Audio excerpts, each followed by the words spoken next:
திமுகவுடனான தொகுதி உடன்பாடு குறித்து மார்க்சிஸ்ட் கம்யூனிஸ்ட் கட்சியின் மத்திய குழு உறுப்பினர் சம்பத் சற்று முன் செய்தியாளர்களை சந்தித்தார். அதனை பார்க்கலாம். குழுவோடு நாங்கள் இன்றைய தினமும் பேச்சுவார்த்தை நடத்தினோம்.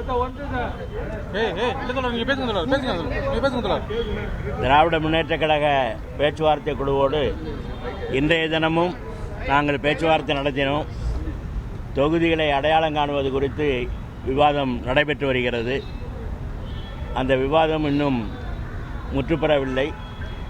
அவர்கள் தலைமையோடு பேசி தொடர்ந்து பேசுவதாக ஏற்றுக்கொண்டுள்ளனர். இன்னும் ஒன்றோ ரெண்டோ தினங்களில் இது முடிவு காண்பதற்கான வாய்ப்பு இருக்கிறது.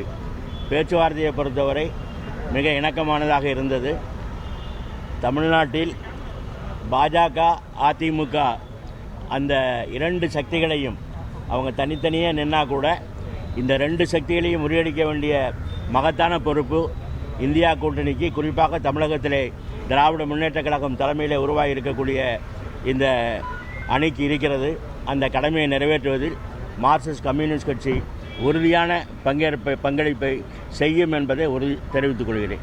மதுரை கோவைன்னு ரெண்டுமே மறுபடியும் கேட்டிருந்தீங்க, அது கிடைக்க வாய்ப்பு இருக்கா? சேஞ்சஸ் இருக்கும்? அது சம்பந்தமான பேச்சுவார்த்தைகள் தான் நடந்து கொண்டிருக்கிறது. மதுரை கோவை சொல்றதா ஒரு தொகுதி மட்டும் தான். எந்த தொகுதி தொடர்?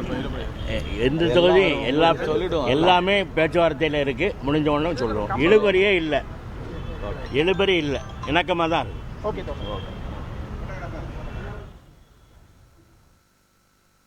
திமுகவுடனான தொகுதி உடன்பாடு குறித்து மார்க்சிஸ்ட் கம்யூனிஸ்ட் கட்சியின் மத்திய குழு உறுப்பினர் சம்பத் சற்று முன் செய்தியாளர்களை சந்தித்தார். அந்த காட்சிகளை நாம் பார்த்தோம். செய்திகளை உடனுக்குடன் தெரிந்து கொள்ள உடனே சப்ஸ்கிரைப் பண்ணுங்க.